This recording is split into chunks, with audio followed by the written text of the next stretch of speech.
राजा जनमेजय को जैमिनी ऋषि महाराज अग्रसेन के पावन चरित्र को सुना रहे हैं। उसी क्रम में आप लोग आज चौथे दिन आगे का चरित्र श्रवण करेंगे। महाराज अग्रसेन जी का जो जीवन चरित्र है इतने दिव्य गुणों से युक्त है, उसको सुनने पर हमें समझ में आता है कि हम क्या हैं और हमें क्या होना चाहिए। समस्त दिव्य गुणों के भंडार महाराज अग्रसेन हैं, इसलिए उनका नाम इतने आदर और प्रेम के साथ सब लोग लेते हैं। सभी वर्णों ने उनका आदर किया। एक आदर्श महापुरुष की तरह जो सबके लिए जिनका चरित्र अनुकरण करने योग्य है, ऐसा चरित्र महाराजा अग्रसेन जी का है, जिसको सुनकर के अशांत मन जन्मेजय का शांत हो गया, प्रसन्न हो गया, दुख दूर हो गया। उनका चरित्र चल रहा है विवाह के प्रसंग का। नागलोक में जाकर के उन्होंने विवाह किया। अपने गुरुदेव गर्ग ऋषि की आज्ञा से वे नागलोक में पहुंचे। यद्यपि नाग बड़े बलशाली थे, पर अपने बुद्धि से, अपने चरित्र से, अपने ज्ञान से उन्होंने वहां पर उन सभी को अपने अनुकूल कर लिया। जीवन में विषमता आती है, पर हर कार्य बल से संपन्न नहीं होता है। कहीं बल काम करेगा, कहीं बुद्धि, कहीं स्वभाव, कहीं आचरण, कहीं सील। तो उन्होंने नागलोक में अपने ज्ञान के प्रभाव से राजा महीधर के सारे संशय दूर कर दिए, शंका दूर कर दी और कहा कि महाराज आप निसंकोच होकर अपनी पुत्री का विवाह मेरे साथ करें। आपकी इस दिव्य गुणों से युक्त पुत्री को मैं पत्नी के पद पर प्रतिष्ठित करूंगा। मेरी भावना है कि दिव्य गुणों से युक्त स्त्री ही मेरी अर्धांगिनी हो, क्योंकि स्त्री से ही जीवन आगे बढ़ता है, गृहस्थ धर्म का आधार है, श्रेष्ठ संतति उत्पन्न होती है, माध्यम स्त्री है, और आपकी पुत्री सर्वथा मेरे अनुरूप है। अतः आप सारी शंका छोड़कर विवाह कीजिए। तभी उद्धालक ऋषि आ गए। उद्धालक ऋषि ने भी नागेंद्र महीधर को बहुत समझाया और कहा कि यह संबंध यदि होता है तो बहुत मंगलकारी होगा, इसका परिणाम बहुत अच्छा होगा। और उसी समय राजा महीधर ने अपनी पुत्री माधवी का संबंध कर दिया, बागदान कर दिया, वाणी से दान कर दिया। विवाह नहीं हुआ, सगाई कर दी। बात पक्की हो गई, तय हो गया, मुहूर्त निकालो। माघ शुक्ला पंचमी का मुहूर्त था। माघ शुक्ला पंचमी को अग्रसेन जी महाराज का विवाह हुआ, पर ये पहले ही पहुंच गए, तभी तैयारी हो रही है, मुहूर्त तय हो गया। एक सुंदर अतिथि गृह था, अतिथियों के रहने योग्य सुंदर निवास, उसमें अग्रसेन जी महाराज को ठहरा दिया और इधर पत्र पहुंचा दिया इनकी नगरी आग्नेयपुरी में, अग्रोहा में, कि महाराज आप बारात लेकर के आइए। अब घर का कोई और सदस्य तो है नहीं, अग्रसेन जी की माताजी अभी है नहीं, भाई है नहीं, पिताजी चले गए, कौन जाए? तो गुरुजी ही आए। बोले आप ही पिताजी हो। गर्ग ऋषि ही बारात लेकर अग्रोहा से वहां गए महीधर के राज्य में। विद्वान कहते हैं मणिपुर था वो स्थान, आज जहां मणिपुर है। अब महीनों की यात्रा है, इतने समय पहले पहुंच गए। उसी समय उनके जीवन में एक ऐसी घटना घटी अग्रसेन जी के जीवन में, जो उनके चरित्र की दृढ़ता को, पवित्रता को दिखाती है। क्यों इतनी महान है, क्यों हम लोग उनका यशोगान करते हैं,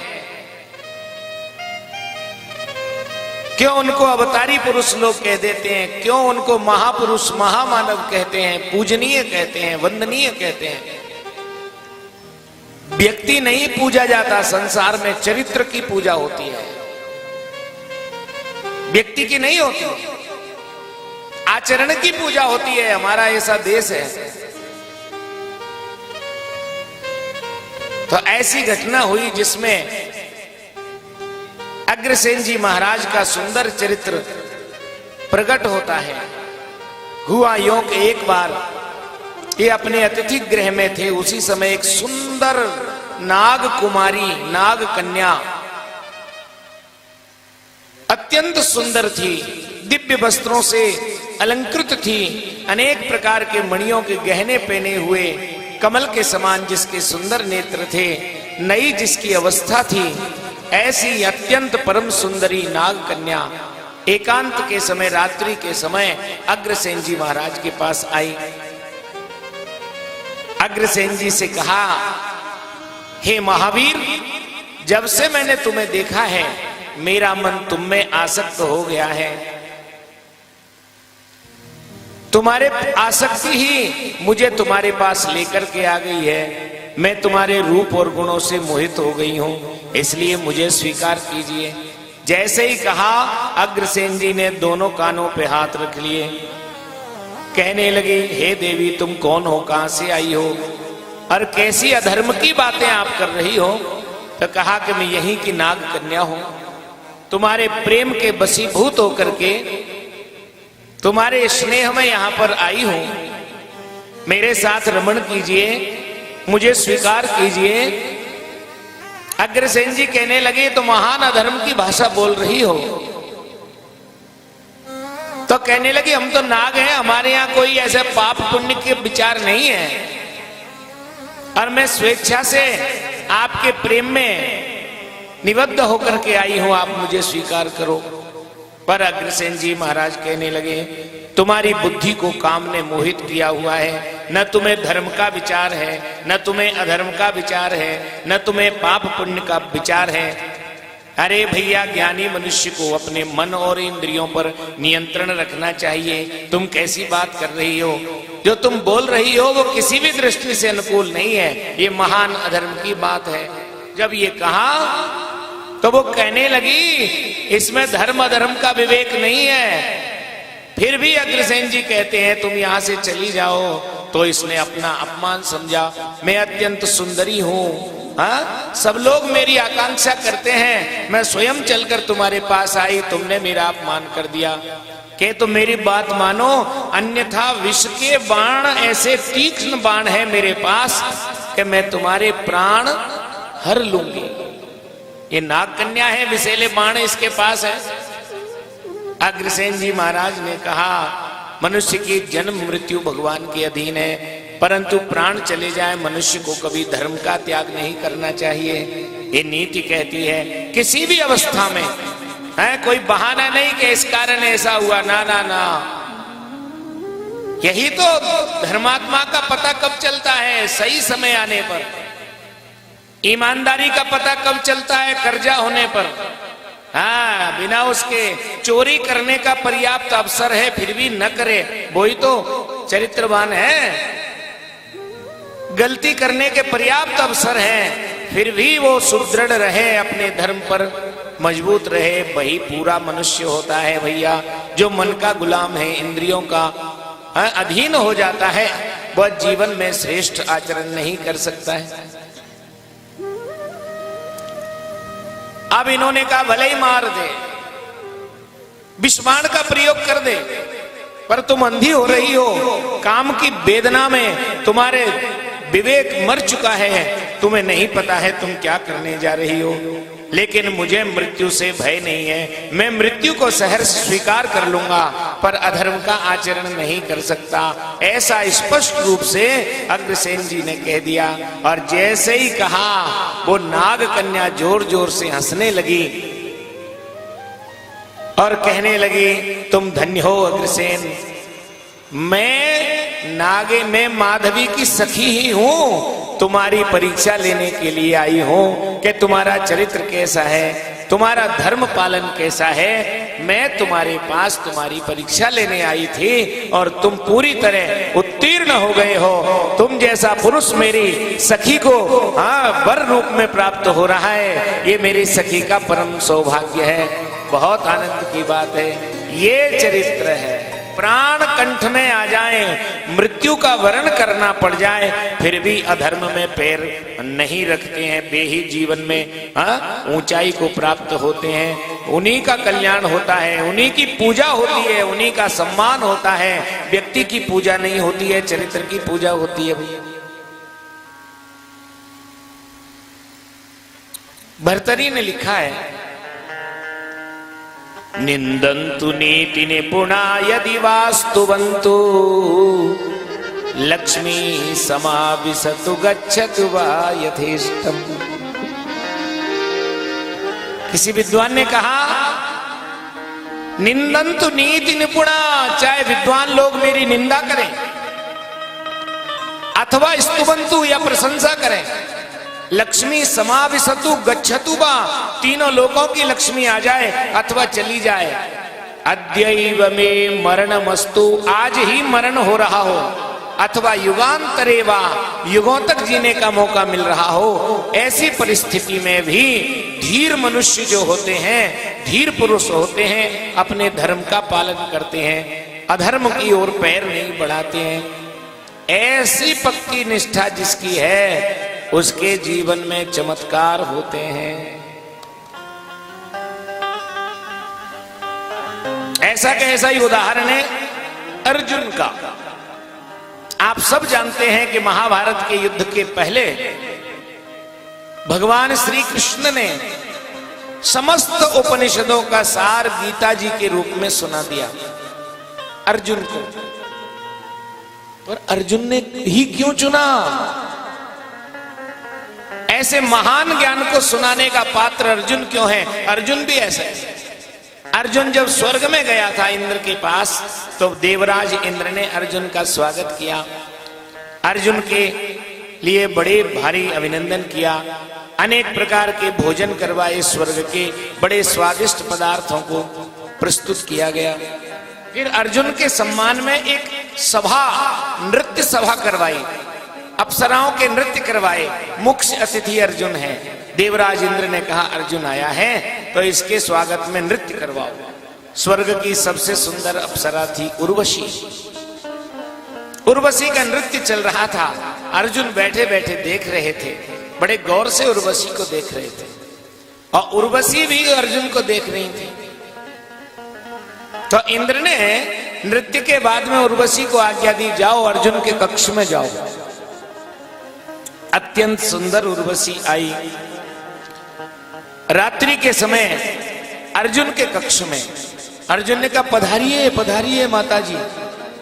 उर्वशी ने कहा, क्या कह रहे हो, हम अप्सरा हैं, न किसी की माता होती है न बहन, हजारों वर्षों तक हमारी आयु होती है और हम सदा षोडशी रहती हैं, हम तो अप्सरा हैं। ये मानवीय नाते रिश्ते क्यों जोड़ रहे हो? मैं तुम्हारे रूप और गुणों से आकर्षित होकर तुम्हारे पास आई हूं, मुझे स्वीकार करो अर्जुन। अर्जुन ने कहा, ना मैया ऐसा मत कहना। अरे तो मैं जब नृत्य कर रही थी तो मेरी ओर गौर से देख रहे थे। तो कहने लगे अर्जुन, उसका कारण यह था कि मैंने सुना है कि हमारा वंश पुरुरवा और उर्वशी से ही चंद्रवंश चला है, तो पहली बार आपको देखा तो लगा इन्हीं से हमारा वंश है, इसलिए मैं आपको विशेष रूप से देख रहा था। नहीं नहीं, ये मानवीय नाते रिश्ते हम अप्सराओं के ऊपर नहीं लागू होते हैं, तुम सारे संकोच त्याग दो। अर्जुन ने कहा, नहीं नहीं, ऐसा सुनना भी मेरे लिए पाप है। तो उर्वशी नाराज हो गई और शाप दे दिया, तुम मेरा अपमान करोगे तो मैं तुम्हें शाप देती हूं, नपुंसक हो जाओगे। और अर्जुन बृहन्नला बना। 1 वर्ष के लिए आपने देखा होगा, पढ़ा होगा। तो जो धीर मनुष्य होते हैं, प्राण संकट में आ जाए फिर भी धर्म के मार्ग को नहीं छोड़ते हैं, उन्हीं की पूजा होती है भैया, उन्हीं का सम्मान होता है, उन्हीं के चरित्र गाए जाते हैं, वे ही भगवत कृपा के अधिकारी होते हैं। संसार में उन्हीं की मान मर्यादा और प्रतिष्ठा चलती है। तो अग्रसेन जी महाराज के जीवन में भी ऐसा ही ये अवसर आया और उस परीक्षा में वे पूरी तरह उत्तीर्ण हुए। प्रसन्न होकर वह नाग कन्या चली गई, वो तो माधवी देवी की ही सखी थी। अब महाराज विवाह की तैयारी हो रही है। इधर से बारात आई है, पहुंच गई मणिपुर में, नागलोक में। गुरु गर्ग जी महाराज सभी आमात्यों को लेकर, मंत्रियों को लेकर, पुरोहितों को लेकर और वरिष्ठ नागरिकों को लेकर के गए। महाराज महीधर ने बड़ा सुंदर स्वागत करवाया है। आहा, सारी नगरी सजाई गई है, ध्वजा पताका तोरण द्वार बनाए गए हैं, बंधनवार बनाए, गलियों में चौक पुरवाए और बड़ा सुंदर सज गया है अब ये नगर। फिर रथ बनाया और रथ में सजा करके अग्रसेन जी महाराज को दूल्हे बनाया, विराजमान किया। वर यात्रा निकली, सब लोगों ने फूल बरसाए, जय जयकार किया, सबने अभिनंदन किया। और माघ शुक्ला पंचमी को मंडप में पहुंचे हैं। सबसे पहले बरमाला हुई है।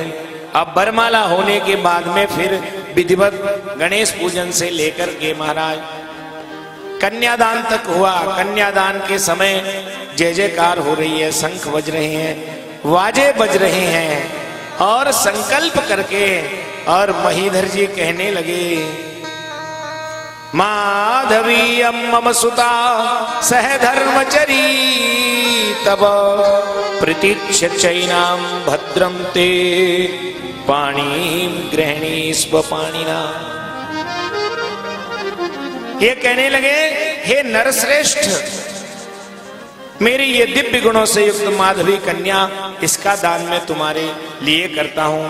तुम्हारे लिए धर्म के कार्य में ये सहभागिनी होगी। सह धर्मचरी तव, समस्त धर्म कार्य करने के लिए ये आपके साथ रहेगी। क्योंकि पत्नी होती है धर्म पत्नी। धर्म के लिए पति पत्नी इकट्ठे हुए हैं, जीवन में धर्म का पालन करेंगे, इसलिए पति के हाथ में पत्नी का हाथ दिया जाता है, पाणी ग्रहण कहते हैं, धर्म के लिए। और जो सप्तपदी में 7 वचन है आपने सुने होंगे, एक में भी सांसारिक बातें नहीं है, सब में परमार्थ का चिंतन है। आप तीर्थ करो, व्रत करो, कुटुंब का पालन करो, न्याय पूर्वक धन कमाओ, तो मैं तुम्हारी पत्नी होती हूं, यह सब वचन दिया लिया जाता है। आपने सुना होगा, यद्यपि पीछे कोई याद नहीं रखता विवाह के बाद में कौन सा वचन दिया, कौन सा लिया, सब याद है, हा? तारीख याद है विवाह की, 50 साल बाद भी भूल नहीं सकते साहब। एनिवर्सरी है, मनाएंगे, मनाओ, अच्छी बात है, सारे फोटो संभाल के रखेंगे, स्मृतियां। पर वचन क्या दिए अग्नि के समक्ष, न पति को मालूम है और न पत्नी को मालूम है। महाराज वो गए आए। यहां पर इसलिए धर्म पत्नी कहते हैं, धर्म कराएगी, धर्म में लगाएगी, अपने पति को पाप से हटाकर धर्म के मार्ग पर चलाने में सहयोग करेगी। इसलिए कोई भी काम करो, धर्म का काम बिना पत्नी के नहीं होता है। होटल में खाना खाने जाओ, अकेले चले जाओ कोई बात नहीं, बाजार घूमने चले जाओ कोई बात नहीं, पर तीर्थ यात्रा में पत्नी के साथ जाओगे तब ही तीर्थ यात्रा पूरी होगी। कोई व्रत करोगे, कोई उद्यापन करोगे, यज्ञ करोगे, हवन करोगे, तब तो जोड़े से ही बैठोगे, तभी वह मान्य होगा। बिना पत्नी के धर्म नहीं होता। इसलिए पत्नी को कहते हैं धर्म पत्नी। पत्नी के आगे ही धर्म शब्द लगता है, और किसी के लगाओगे तो अर्थ नहीं घटेगा, बदल जाएगा। जैसे भाई के आगे धर्म लगाओगे, धर्म भाई, समझ लेंगे सगा भाई नहीं है। ऐसे ये हमारे धर्म पिता हैं, तो सुनने वाले समझ जाएंगे वास्तविक पिता नहीं है, मुंह बोले बना लिया है। पर कोई कहे ये मेरी धर्म पत्नी है, तो समझ जाएंगे इसी की पत्नी। क्योंकि धर्म शब्द पूरी तरह चरितार्थ पत्नी के साथ ही होता है। और सारे नाते रिश्ते में धर्म शब्द लगाना, साले में मत लगा देना, नहीं तो धर्मशाला हो जाएगा।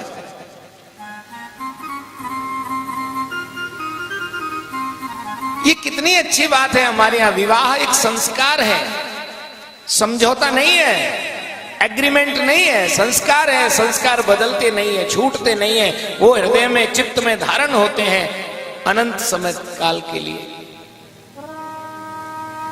कन्यादान हुआ है,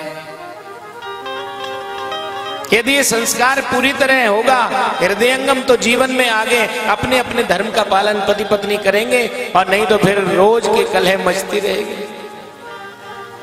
झगड़े होते रहेंगे, विवाद होते रहेंगे। कलयुग का लक्षण है दंपति नाम च कलकनम। जहां कलयुग का प्रभाव अधिक होगा वहां पहला लक्षण दिखाई दे जाएगा, पति पत्नी में हर दिन विवाद होंगे, झगड़े होंगे, लड़ाई होती रहेंगे। लोगों के सामने आएंगे जब तो मुस्कुरा मुस्कुरा के बात करेंगे, अकेले में जाके देखो। एक बार तो एक ने व्यंग में सुनाया हमको, पति पत्नी के लोग ऊपर लोग कितने व्यंग हंसी चुटकुले बना लेते हैं बताओ। एक ने तो हमें सुनाया, बोले एक बार कहीं की बात है, पत्नी का देहांत हो गया, पति रोने लगा, बच्चे रोने लगे, भाई बंधु आ गए, देखा अरे चली गई, बढ़िया बैठी बैठी कैसे चली गई, भैया कुछ हो गया होगा, चलो अब तो गई, भगवान की जैसी इच्छा, चलो उठाओ ले चले शमशान ले जाने के लिए। अब लकड़ी की काठी बनाई और उसके मृत शरीर को रख दिया और उठाकर घर में से बाहर निकालने लगे, तब घर का दरवाजा छोटा था, उसमें से निकली एक कील बाहर निकली हुई थी दरवाजे में, तो वो कील अड़ गई, अर्थी नीचे गिरी, और भाग्य की बात चमत्कार हुआ, पत्नी के प्राण वापस आ गए, वो जीवित हो गई। सब बड़े प्रसन्न हो गए, बहुत बढ़िया बहुत बढ़िया, अच्छा रहा साहब। 12 साल तक जीवित रही, ध्यान से सुनना, 12 वर्ष तक खूब जीवित रही, और 12 वर्ष बाद फिर ऐसे ही बैठे बैठे शरीर में प्राण छूट गए, देहांत हो गया। फिर वही रोना हुआ, सब आए, घर वाले, पड़ोसी, भाई बंधु, अरे भैया 12 साल पहले ही चली गई, वो तो भाग्य से भगवान ने 12 साल दे दी, कोई बात नहीं, अब ले चलो। फिर से वही बांधा बूंदी हुई और घर में से निकालने लगे, और निकाल के जैसे ही जा रहे तो पति रो रहा था, और रोते रोते पति ने क्या कहा बताएं? रोते रोते पति ने कहा, ओ भैया हाँ एक काम करना, अच्छी तरह ले जाना, कील से मत दूर होके ले जाना, या कील के चक्कर में 12 साल परेशान रहा हूं। हंसने की बात है, पर क्या लोग व्यंग करते हैं, क्योंकि समाज में कहीं ना कहीं ऐसी परिस्थिति कुछ प्रतिशत हो ही गई है, इतनी कड़वाहटें हो गई हैं, इसलिए भैया ये लोग ऐसे बना देते हैं। पति पत्नी दोनों एक होते हैं। अरे विवाह के समय मंत्र पढ़ा जाता है, हम दोनों का हृदय एक हो जाए, हमारे विचार एक हो जाएं, हमारा संकल्प एक हो जाए, हमारा लक्ष्य एक हो जाए। भारत की तो यही संस्कृति है। तो यहां पर बड़ा सुंदर आख्यान है, इन्होंने कन्यादान कर दिया है, बाजे बज रहे हैं।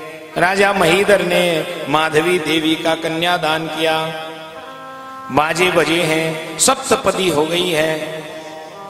उसी समय राजा महीधर ने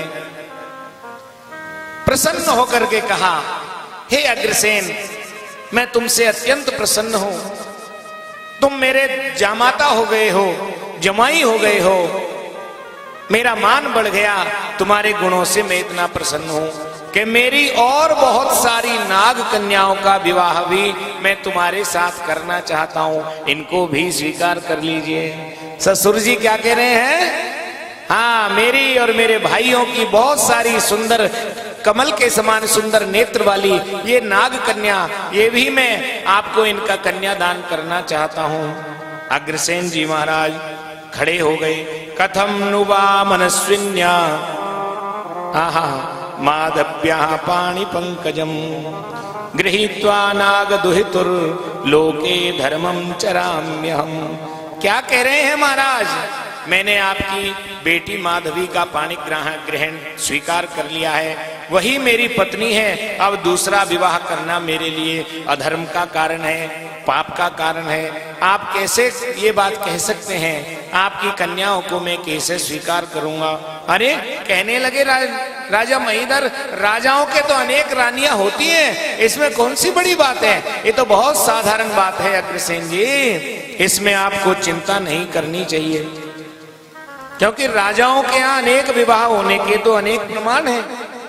आप क्यों चिंता करते हैं? अग्रसेन जी कहते हैं मैं इसको अधर्म मानता हूं, मैं स्वीकार नहीं करूंगा।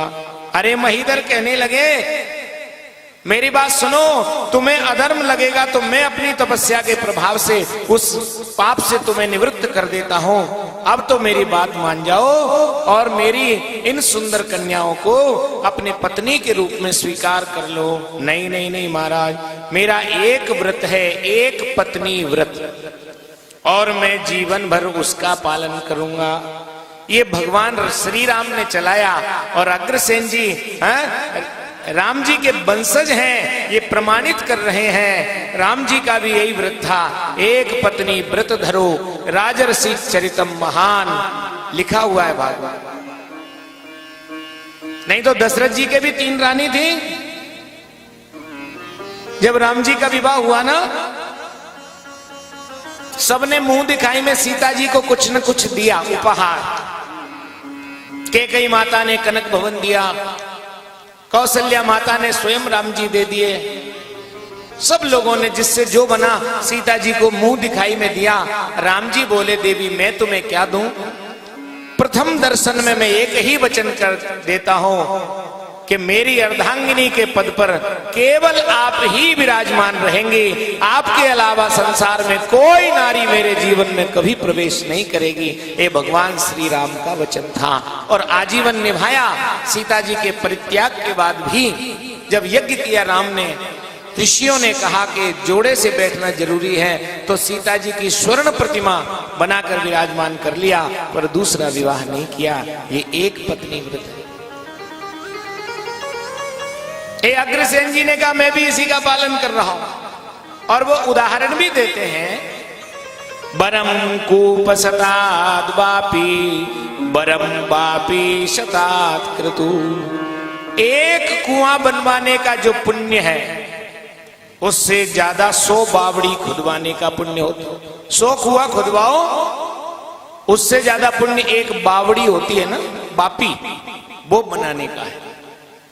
और 100 बापी से भी ज्यादा एक यज्ञ करने का फल होता है।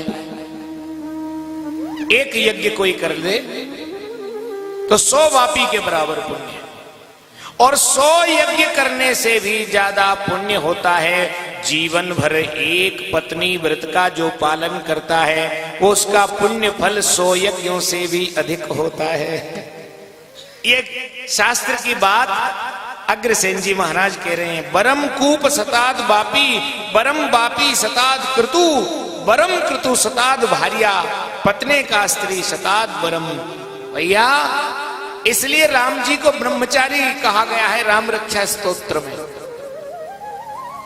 आपने पढ़ा होगा राम रक्षा स्तोत्र, क्या लिखा है उसमें? फल मूलासिनौ दान्तौ तापसौ ब्रह्मचारिणौ।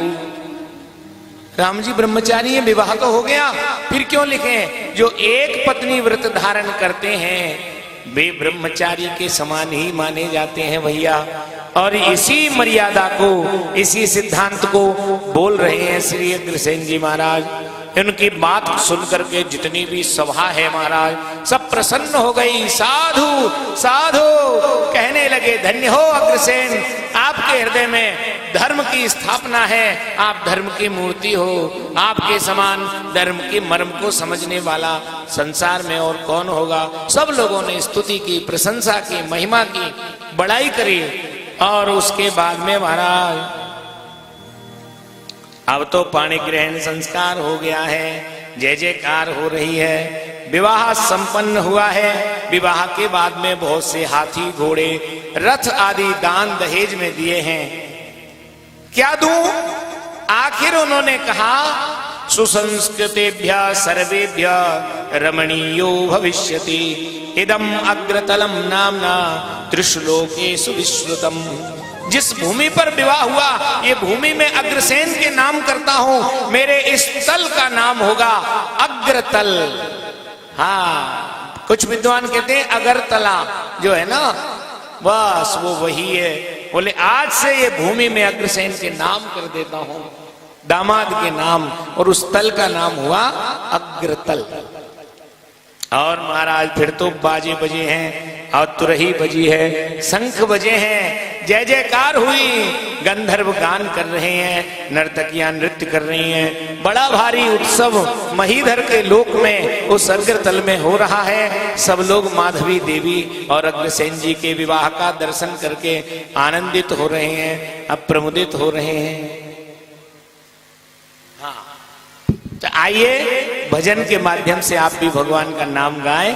बोलिए वृंदावन बिहारी लाल की जय।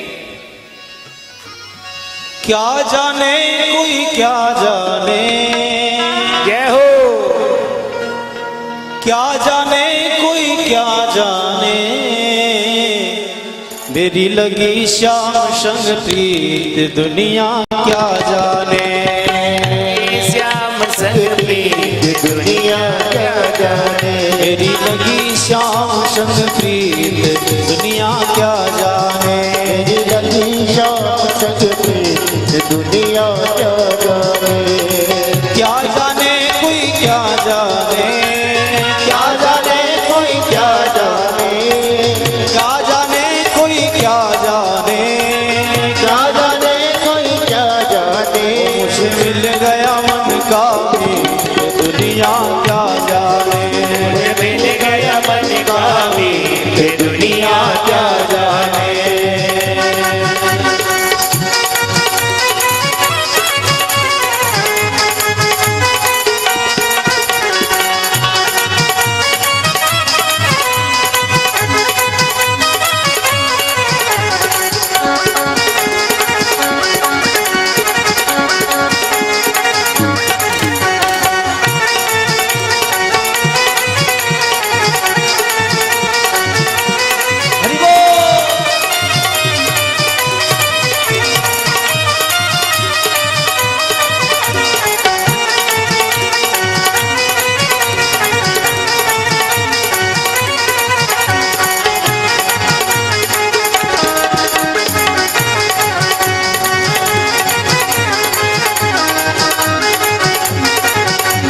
छवि लगी मैंने श्याम की जब से, छवि लगी मैंने श्याम की जब से, भई बावरी में तो तब से, भई बावरी में तो तब से, बांधी प्रीत की डोर मोहन से, बांधी प्रीत की डोर मोहन से, नाता तोड़ा मैंने जग से, नाता तोड़ा मैंने जग से। यह कैसी यह कैसी यह कैसी निगोड़ी थी दुनिया क्या जाने।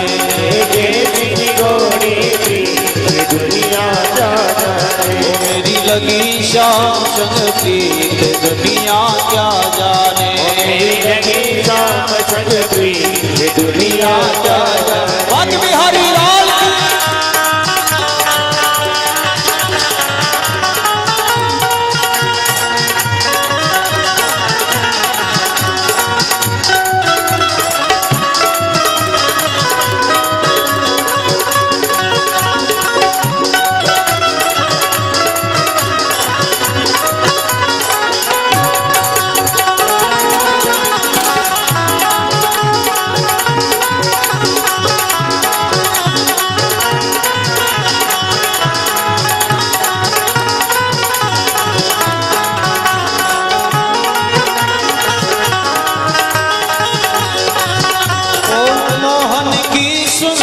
सूरतिया मोहन की सुंदर सूरतिया, मन में बस गई प्यारी मूर्तिया, मन में बस गई प्यारी मूर्तिया।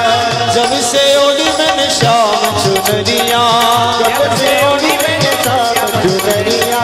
लोग कहे मैं तो भई बावरिया, लोग कहे मैं तो भई बावरिया। छोड़ी जग की रीत दुनिया क्या जाने। मैंने छोड़ी जग की रीत ये दुनिया क्या जाने। ओ मेरी लगी श्याम संग प्रीत दुनिया क्या जाने।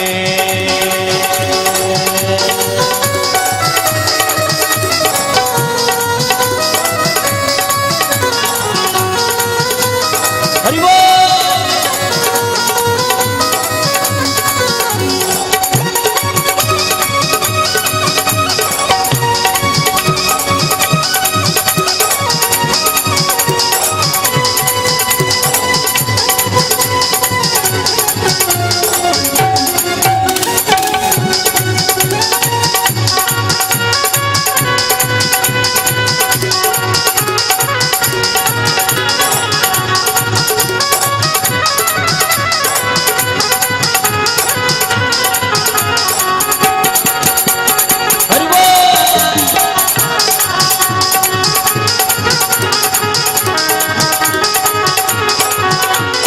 हरदम में तो रहूं मस्तानी, ओ हरदम में तो रहूं मस्तानी, रूप रास अंग अंग समानी, रूप रास अंग समानी, हैरत हैरत रहूं दीवानी, हैरत हैरत रहूं दीवानी, ओ हैरत हैरत रहूं दीवानी, हैरत हैरत रहूं दीवानी। मैं तो गाऊं, तो गाऊं, तो गाऊं खुशी के गीत, दुनिया क्या जाने, तो गाऊं खुशी के गीत, दुनिया क्या जाने।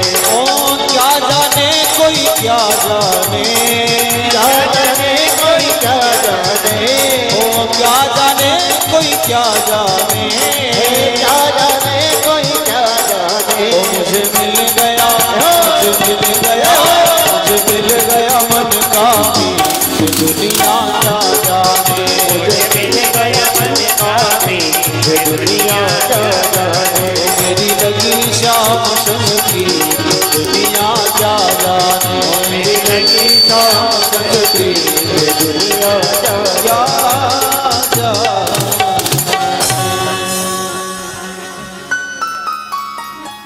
बोलिए भक्तवत्सल भगवान की जय। जोर से जय जयकार कीजिए ना, अग्रसेन जी महाराज की। हाँ, लगे कि बैठे हो कथा में, और कथा भी कौन सी चल रही है? विवाह की कथा। ब्याह में तो बड़ा उत्साह होता है, आप लोग ऐसे बैठे हो, कुछ तो कहीं से घूम घाम के आए तो थोड़ी थकान है, कुछ ये समय भी दोपहर का लोगों की आदत में विश्राम करने का होता ही है। सबकी आदत बनी हुई है अधिकांश लोगों की। अब माता बहनें तो बेचारी जल्दी उठ जाती हैं, दिन भर काम करती हैं और मध्याह्न में थोड़ा सा विश्राम कर लेती हैं। वैसे नियम तो यह है कि मध्याह्न दिन में बहुत जरूरी हो तो ही सोना चाहिए, अन्यथा दिन में नहीं सोना चाहिए। अच्छे स्वास्थ्य के लिए जरूरी है, पर लोगों ने उसको ऐसा अपना लिया है, हाँ 1 घंटा नहीं सोए तब तक तो साफ गड़बड़ हो जाता है, 1 घंटा तो सोने को चाहिए। तो इसके कारण भी थोड़ा आलस्य प्रमाद आ जाता है इस समय। अब यहाँ एक बात और जैमिनी ऋषि सुना रहे, वैवाहिके कौतुक संविधाने वर्गा बुभौ नागनराधिपानाम एकीकृतौ सानुमतोनुरागास्तदान्तरावेककुलोपमेयम्। एक विशेष बात, जब विवाह की रीतियों का निर्वाह हो रहा है, विवाह हो रहा है उस अग्रतल में, नागलोक में, मणिपुर में सारे लोग आ गए, आनंद हो रहा है। और जो विवाह में रीतियां होती हैं ना, कुल रीतियां, उनका जब निर्वाह हो रहा है तो पता नहीं चल रहा है कौन से वर पक्ष के हैं और कौन से वधू पक्ष के। इतना प्रेम, इतना सम्मान। नहीं तो नियम होता है विवाह में, आप चले जाओ दिख जाएंगे लड़की के घर वाले ये हैं और लड़के के ये हैं, थोड़े अकड़े से हो, थोड़े ऊंची गर्दन उठा के चले, हाँ बात बात में थोड़ी ठसक हो, समझ लेना कि लड़के का चाचा है, पापा है, दादा है, भैया है, और थोड़े विनीत भाव से, विनम्रता से हैं, जी जी पधारिए, समझ जाओ कि ये लड़की के घर वाले या रिश्तेदार। ये होता है।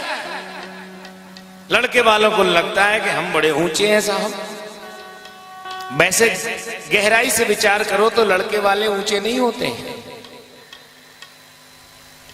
जब राम जी का विवाह हुआ तो राजा दशरथ को जनक जी प्रणाम करते हैं, महाराज आप बहुत बड़े हैं, हर दृष्टि से बड़े हैं, मैंने आपको कन्यादान दिया है, और आपने मुझे स्वीकार कर लिया, बड़ी बड़ाई करी, प्रणाम करने लगे। तो राजा दशरथ ने दोनों भुजाओं में भर के उठा लिया और कहा आप प्रणाम मत करिए, मैं आपको प्रणाम करता हूं। ना महाराज, आप तो बहुत बड़े हैं। कैसे बड़े हैं? तो दशरथ जी ने कहा विचार करो, देने वाला बड़ा होता है कि लेने वाला? आपने कन्या दी है, आप दातार हो और हम लेने वाले हैं। हमारे हाथ जीवन भर आपके सामने यूं रहेंगे और आपका हाथ यूं रहेगा। तो बताओ, यूं हाथ वाला बड़ा है कि यूं हाथ वाला बड़ा है? इसलिए बड़ा तो वही है। हा, ये भावना हो, ये उदात्त भावना होनी चाहिए। ये नहीं कि हमको 10 बार फोन करना पड़ेगा, हम तो ब्याही हैं, समधी हैं, 3-3 बार फोन करो तब जाएंगे, हम कोई मिलने वाले हैं क्या? रिश्तेदार हैं जो वैसे ही चले जाएंगे? नहीं नहीं, बहुत ज्यादा। और बेचारे लड़के वाले को ध्यान रखना पड़ता है, लड़की वाले को। और मेहमान भले ही उनकी सेवा में कमी रह जाए, पर लड़की के कोई ससुराल से आए हैं तो उनको तो विशेष उठाओ, बिठाओ, भोजन कराओ। कहीं से भी चूक पड़ गई तो गड़बड़ हो जाएगा। पर यहां कह रहे हैं बेवाहिकी कौतुक संविधानी वर्गा बुभौ नागनराधिपानाम एकीकृतौ सानुमतो अनुराग तदांतरा वेक कुलूपयेमेयम्। जब दोनों वैवाहिक रीति और लोकाचार का पालन कर रहे थे तब इतने घुल मिल गए कि पता ही नहीं चल रहा था कि लड़का पक्ष कौन सा है और लड़की का पक्ष कौन सा है। इतने प्रेम से हिल मिल के एक साथ बैठे हैं, एक साथ भोजन कर रहे हैं, ऐसे मित्रवत वार्तालाप हो रही है। उस समय नाग कुल और मनुष्य कुल का भेद मिट गया। कोई ऊंचा नहीं, कोई छोटा नहीं, कोई बड़ा नहीं, ऐसा लगा मिलकर एक हो गए दोनों। और विवाह एक होने के लिए ही होता है। कई लोग ऐसे जीवन भर हो जाए पर एक हो ही नहीं पाते, वो उनकी कमी ढूंढते रहते हैं और ये उनकी कमी ढूंढते रहते हैं। जब एक ही हो गए तो कमी क्या है बताओ? फिर कमी देखने का प्रश्न ही नहीं उठता। कुछ लोग जीवन भर कमियां ढूंढते रहते हैं। तो ये बड़ा सुंदर भाव लिखा है।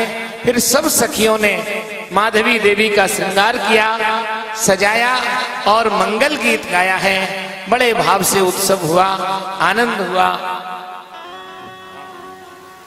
तो आइए उस उत्सव का हम लोग आनंद लें। ये विवाह पुरुषार्थ की कथा है। अग्रसेन जी महाराज ने अपने गुणों से नागलोक को जीत लिया, बल का भी प्रदर्शन किया, बुद्धि का भी प्रदर्शन किया, ज्ञान का भी प्रदर्शन किया और चरित्र का भी प्रदर्शन किया। चारों रीति से उन्होंने नागलोक के लोगों को अपने बस में कर लिया। सब लोग आनंद में हैं और माधवी देवी की सखियां श्रृंगार कर रही हैं। बड़ा सुंदर भाव है, प्रवीण जी ने तैयार किया है, सुनाइए।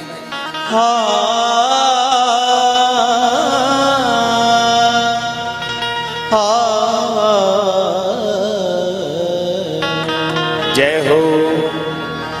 रंगों से रंग मिले, रंगों से रंग मिले,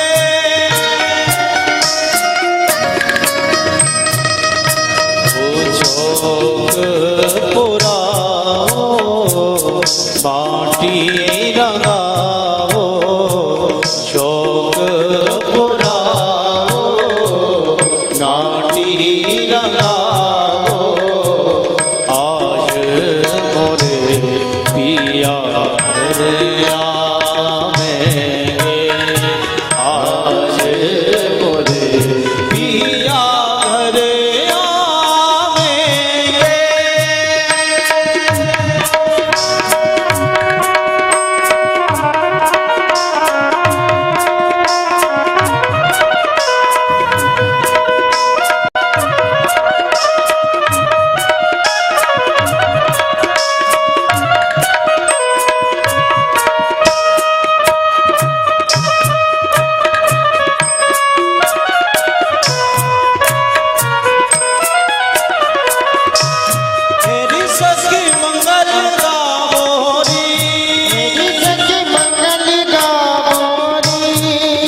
सवारी चौक पुराओ माटी रंगाओ आज मोरे पिया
बजाओ ऋषभ मेरे आज मोरे पिया घरे आवेंगे हरी मोरे पिया घर आए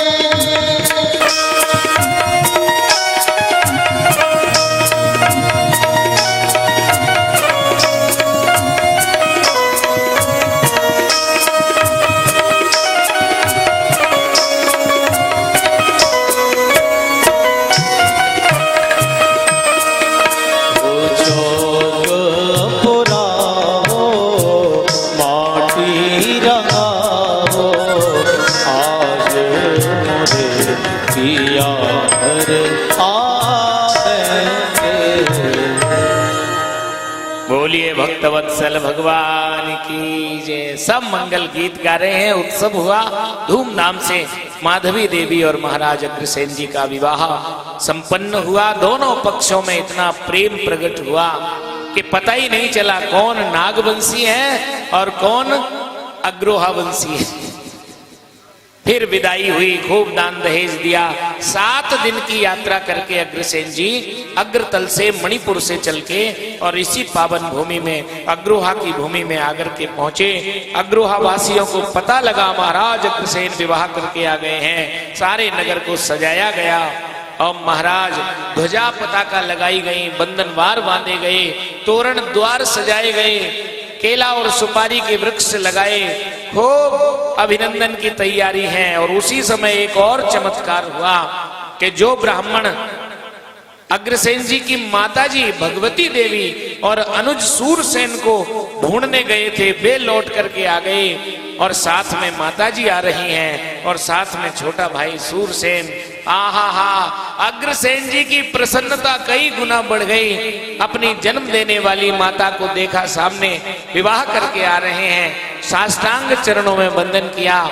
मैया ने हृदय से लगा लिया, नेत्रों के आंसू बहने लगे और कहने लगे भगवान की कृपा से अब हम मिल गए हैं। अरे अग्रसेन जी कहने लगे माता जी आपके बिना मेरा जीवन अधूरा था। अरे मैंने राज्य प्राप्त किया महालक्ष्मी जी की कृपा से, पर मां न हो तो फिर कौन देखेगा। मैया ने आशीर्वाद दिया, छोटे भाई सूरसेन को हृदय से लगाया। फिर अग्रसेन जी ने परिचय कराया, मैया मैं विवाह करके लाया हूं, ये आपकी बहू है। और माधवी देवी ने भगवती माता उग्रसेन जी की माता अपनी सासू के चरणों में प्रणाम किया और सासू जी देख करके गदगद हो गई और आशीर्वाद दे दिया। कल्याणी त्वम गुणवती सुखिनी सरदाम शतम पत्या त्वम विसिच्यस्व राज्ञा त्वम धर्म वत्सला। तुम्हारा कल्याण हो, अखंड सौभाग्यवती हो, वंश को बढ़ाने वाली हो, चारों पुरुषार्थों को प्राप्त करने वाली हो। सासू ने एक साथ आशीर्वाद की झड़ी लगाई। जिसके जीवन में माता पिता का, जिस स्त्री के जीवन में सास ससुर का आशीर्वाद हृदय से प्राप्त हो जाए, उसके जीवन के सारे अशुभ, सारे अमंगल दूर हो जाते हैं भैया। ऊपर ऊपर की बात नहीं है, ऊपर तो माता पिता झूठ मूठ भी कह ही देते हैं। पैर पड़ने आएगी कोई त्योहार पे बहू, भले ही मन से राजी नहीं है, प्रणाम करेगी तो वाणी से तो देना ही देना है आशीर्वाद। बहुत बढ़िया, अखंड सौभाग्यवती भव। पर हृदय से निकल जाए आशीर्वाद, वाणी का काम नहीं है, हृदय से निकल। सासू का आशीर्वाद, यहाँ अग्रोपाख्यान में लिखा है कि अपनी सेवा से सासू माता को इतना प्रसन्न कर लिया, इतना प्रसन्न कर लिया माधवी देवी ने कि प्राणों से भी ज्यादा प्रेम करती हैं सासू बहू से। ये चरित्र कैसा है। और आजकल उल्टा हो गया है भैया। घर घर में जाके देखो, तीर्थ में जाएंगी सासू अकेली है, बहू नहीं आई है, तो सखियों से पूरे दिन बहू की बुराई बताएंगे। बताओ, हमने देखा है मंदिरों में, घर में बैठी रहे तो बहू अपने पति से कहती है, देखो तुम्हारी मैया ये उम्र मंदिर जाने की, घर में ही बैठी रहती है, कुड़कुड़ कुड़कुड़ करती है। और मंदिर में जैसे तैसे चली भी जाए तो वहां जाके फिर वही, वो कहे तेरी बहू ने ऐसा करियो, वो कहे तेरी बहू ने ऐसा करियो। एक ने व्यंग में लिखा, आजकल कोई संबंध करवाता है ना, सगाई करवाता है तो क्या कहता है, जल्दी करो, ऐसा रिश्ता फिर नहीं मिलेगा। क्यों? लड़का बहुत बढ़िया है, बहुत पैसा है, पढ़ा लिखा है, और सबसे अच्छी बात बताऊं, सबसे अच्छी, हाँ, सासू है ही नहीं। उसको रेखांकित कह के जोर दे के कहते, सबसे अच्छी बात बताऊं, हाँ, सासू है ही नहीं। बोलो, ये भी तो सुख होता है कि नहीं होता है। एक कवि ने लिखा है व्यंग में, सास बहू के संबंध कैसे हो गए अब तो। पहले के जमाने में तो बहू डरती थी, हे भगवान अच्छी सास मिले, ज्यादा कड़क सास न मिले। अब बहू आए उससे पहले सासू डरती है, बढ़िया बहू आ जाए। एक ने कहा, कवि ने लिखा, व्यंग किया, बोले राम लक्ष्मण वन को गए ये तो ठीक है, पर सीता जी संग में गई, इसमें क्या सीख है। ध्यान से सुनना, राम लक्ष्मण वन को गए ये तो ठीक है, सीता जी संग में गई, इसमें क्या सीख है। तो कवि कहता है इसमें भी बहुत बड़ी सीख है, घर में 3-3 सास हो तो जंगल ही ठीक है। इसलिए गई, एक के मारे रहना नहीं होता, 3-3 के मारे, बोले घर से बढ़िया जंगल बढ़िया रहेगा, यहाँ तो 3-3 है भाई। कैसा जमाना आ गया। जबकि उचित बात यह है कि सासू अपने पुत्र से भी ज्यादा अपनी बहू से प्रेम करे। हाँ, जब भी पति पत्नी में झगड़ा हो तो सासू ढाल बनकर अपनी बहू की रक्षा में आ जाए। मेरी बहू से ऊंचे शब्द में बात मत कर देना, घर से निकाल दूंगी। बहू को लगे कि आहा हा, मेरी मैया से भी ज्यादा बड़ी माँ मेरे लिए सुरक्षा करने वाली, साथ देने वाली इस घर में है, आनंद हो जाएगा। करके तो देखिए, कदाचित कोई गलती भी हो जाए तो क्षमा करके देखिए, जैसे अपनी पुत्री से भी तो हो जाती है। क्षमा करो, बड़ा मन करो। अरे हम तो उस देश के रहने वाले हैं, उस परंपरा के हैं कि जब राम जी वनवास को जाते हैं तो माता कौशल्या कमजोर नहीं पड़ती, रोती नहीं है। जा बेटा, ईश्वर तुम्हारी रक्षा करेगा, तुम धर्म के मार्ग पर चल रहे हो और जो भी तुमने धर्म का आचरण किया है वो तुम्हारी रक्षा करेगा, जाओ। पर जब सीता जी जाने लगती हैं तो कौशल्या का हृदय भर जाता है, भाग करके हृदय से लगा लेती हैं, बेटी तू मत जाए, ये राम जाए तो जाने दे, तू रह जाएगी तो मेरे प्राणों का आधार हो जाएगा। आहा हा। पर सीता जी गई और चित्रकूट में वो जगह बनी है आप लोग गए हो कभी चित्रकूट में? पहले जब कथा हुई तो आप में से बहुत सारे लोग गए होंगे। वो स्थान आज भी है जहां सीता जी को गले से लगाया माता कौशल्या ने। इतना प्रेम उमड़ा अपनी पुत्र वधू को देख करके, आहा हा, आंखों से झरझर आंसू बह रहे थे। सीता जी भी मां मां कह करके गले से लिपट गईं और दोनों ने एक दूसरे का इतना प्रगाढ़ आलिंगन किया। उनके प्रेम को देखकर वहां पत्थर पिघल गए। आज भी बड़ी बड़ी चट्टानें पिघली हुई हैं वहां पर, और इस बात की साक्षी हैं कि माता कौशल्या के हृदय में सीता जी के प्रति कितना वात्सल्य है, कितना प्रेम है। माता भगवती देवी ने माधवी जी को आशीर्वाद दिया, अखंड सौभाग्यवती भव शुभा वंश विवर्धिनी जीव सूरवीर सूरभद्रे भूया इत्यभिनंदनम। आनंद हो गया है। अब तो बड़े प्रेम से हर दिन उत्सव होता है। माधवी के रूप में गृह लक्ष्मी आ गई। अग्रोहा में धन धान्य की और वृद्धि होने लगी। महाराज अग्रसेन विवाह करके आ गए। सारी प्रजा सत्य के मार्ग पर चलती है, धर्म का पालन करती है। अग्रोहा में गायें बड़े बड़े घड़े भर के दूध देती हैं। खेतों में बहुत अन्न होता है। सब लोग सदाचरण करने वाले हैं और सुख समृद्धि इतनी है, इतना आनंद है महाराज, वैभव है, कोई दुखी नहीं। क्यों? मानस की एक पंक्ति है, तिम सुख संपत्ति बिनहि बुलाए धर्मशील कहे जात सुभाए सरिता जिम सागर में जाई यद्यपि ताई कामना न। सारी नदियां कहां से निकलती हैं? पर्वतों से। और जाती कहां है? समुद्र में। समुद्र बुलाता है क्या? नहीं नहीं नहीं नहीं। तो गोस्वामी जी कहते हैं जो धर्म का आचरण करेगा, जो धर्म पर आरूढ़ होगा, जिसके जीवन में धर्म होगा, उसके जीवन में सुख और संपत्ति उसी तरह बिना बुलाए आएगी जैसे बिना बुलाए नदियां सागर में आकर मिल जाती हैं। उस व्यक्ति के जीवन में सुख के साथ संपत्ति आएगी। जो धर्म पर नहीं चलता है, संपत्ति तो आ जाएगी पर सुख के साथ आएगी ऐसा जरूरी नहीं है। सुख के साथ संपत्ति धर्म के मार्ग पर चलने से आएगी। बड़ा संपन्न राज्य है, बड़ा आनंद है। अब तो महाराज चारों प्रकार के वर्णों की व्यवस्था है अग्रोहा धाम में। धर्म तो धर्म विद राजा नृधर्मो विग्रही यथा चातुर्वर्ण्यम स्वकर्मस्थम से कृत्वा पर्यपालयत्। महाराज धर्म पूर्वक चारों वर्ण अपने अपने कर्म में लगे हुए अग्रोहा में निवास कर रहे हैं। और राजा अग्रसेन तो मानव धर्म की साक्षात मूर्ति बन गए हैं। उनके प्रताप से, उनके प्रभाव से चारों वर्ण अपने वर्ण के अनुसार कार्य कर रहे हैं। परस्पर बड़ा प्रेम है, सब में बड़ी समानता है, सभी दर्शनीय है, सब रक्षा करने को तत्पर हैं, सब धर्म का पालन करने वाले हैं। अन्न की, धन की, वस्त्र की कोई कमी नहीं है। लक्ष्मी माता स्वयं मध्य में विराजमान है तो उस अग्रपुरी में, अग्रोहा में कोई कष्ट नहीं है। पर महाराज यही बात, अब एक ऐसा समय आ गया कि एक वर्ष पानी की बूंद भी नहीं बरसी। अकाल पड़ गया अग्रोहा में। ऐसा सूखा पड़ा कि एक बूंद पानी नहीं। खेतों की फसल सूख गई, नदियां सूख गई, तालाब सूख गए, सारे जल स्रोत सूख गए, चारों ओर सूखे की मार पड़ने लगी, अन्न के संकट उपस्थित हो गए।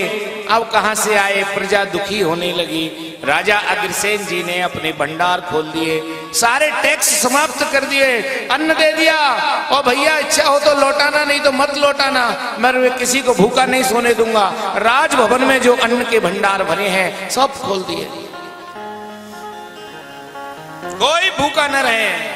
राजा का कर्तव्य है, जिस राजा के राज्य में प्रजा कष्ट पाती है वो राजा नरक में चला जाता है। इसलिए राजा का ये दायित्व है कि प्रजा के सुख दुख को समझें और दुखों को दूर करें। अब महाराज अन्न कहां तक चलेगा? राजा के भंडार में भी तो कमी आएगी। क्यों नहीं हुई बरसात? देवराज इंद्र नाराज हो गए।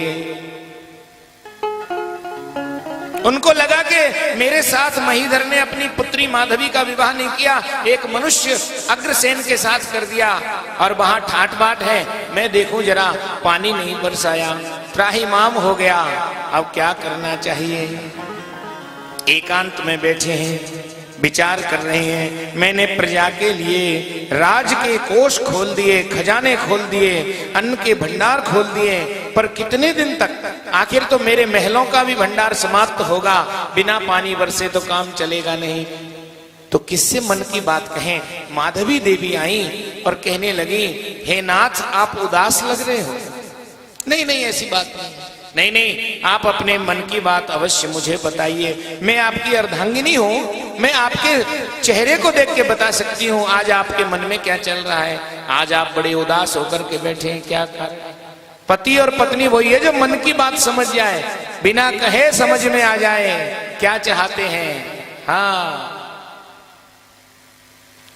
अग्रसेन जी महाराज ने कहा, देवी बड़ी चिंता है, पर किससे कहूं, सूखा पड़ा हुआ है, पानी है नहीं, अन्न है नहीं, चारा है नहीं पशुओं के लिए, मैंने भंडार खोल दिए पर आखिर तो एक दिन समाप्त होंगे, मेरी आंखों के सामने मेरी प्रजा दुखी होगी, अब मैं कैसे इनका दुख देख सकता हूँ, क्या करना चाहिए। हा हा हा, पत्नी ने क्या सलाह दी, धन्य है माधवी माता। वे क्या कहने लगी, चिंता मत करो। पहला शब्द क्या था, चिंता मत करो। पत्नी शक्ति होती है पति की, जब कोई पति दुखी हो तो ये नहीं कि और ज्यादा उसको परेशान करे, उसको हताश करे, नहीं नहीं, उसका साहस बढ़ावे। आप चिंता मत करो, पुरुषार्थ करने पर हर समस्या का समाधान होता है। आप ऐसे क्यों सोचते हो, इसका भी समाधान होगा। वही पत्नी है जो ताकत बने, शक्ति बने। ये नहीं ताना मार दे, आप तो कुछ नहीं कर पाते, हैं आपकी गलती है। एक दूसरे की गलती विपत्ति के समय नहीं निकालनी चाहिए। एक बात बताना चाहता हूं मैं, यहां पर प्रसंग आ गया तो मुझे स्मरण में आ गई। आप सब लोग राम कथा सुनते हैं। सीता माता ने सोने के मृग की चर्म की कामना की थी कि नहीं की थी। सोने का हिरण है, जाओ राम जी से कहा लेके आओ। राम जी गए, वो माया का मृग था, माया का मृग था, और उसी के कारण सीता हरण हुआ, रावण आ गया। फिर कितनी परेशानी हुई, राम जी गए, रावण मारा, कितने कष्ट उठाए। उसके बाद में जीवन में कभी राम जी ने सीता जी से ये नहीं कहा कि तुमने गलती की थी। एक दूसरे की गलती गिनाना सबसे बड़ा बुरा काम है। आगे बढ़ो, ये नहीं काम बिगड़ गया, मैंने तो मना करी थी, तुम माने नहीं उस समय। ये पत्नी का धर्म नहीं होता है। और पति और पत्नी दोनों एक दूसरे की कमी न गिनावे। जब संकट का समय हो तो एक दूसरे की शक्ति बढ़ावे। ये कहने लगी पौरुष करना चाहिए। क्या करें, पर्जन्ये जलमस्तेव नद्यामपि च सिद्धये बुद्ध्या जलार्थान जानीया दुपायम कर्मणा प्लुते। क्या कहा, बोले आकाश का पानी आता है तो नदियों, आकाश से नहीं बरसेगा पर नदियों में तो पानी बह रहा है। पुरुषार्थ करिए और नदियों का पानी खेत में लाने का प्रयास कर दीजिए। पत्नी की इतनी अद्भुत सलाह को सुनकर के बड़े प्रसन्न हो गए और अगले दिन प्रजा को बुलाया, मंत्रियों को बुलाया और कहा कि भाग्य कर्मशील का साथ देता है। भाग्य ने पानी नहीं बरसाया, पर अब मेहनत करो, परिश्रम करो, उद्योग करो और नदियों के जल को हम लोग खेतों तक लाएंगे। और कहते हैं कि पहली बार नहर लाकर सिंचाई करने की व्यवस्था करने वाले महाराज अग्रसेन ही थे, जिन्होंने सूखी धरती को हरी भरी कर दिया।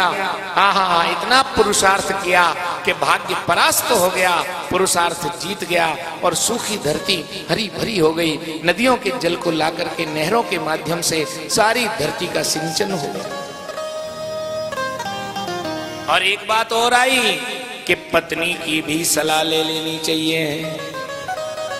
इस चरित्र में ये बात है, ये नहीं कि सारे बड़े बड़े काम की बात करो, पत्नी से ऐसे महत्वपूर्ण मुद्दे पर क्या बात करें।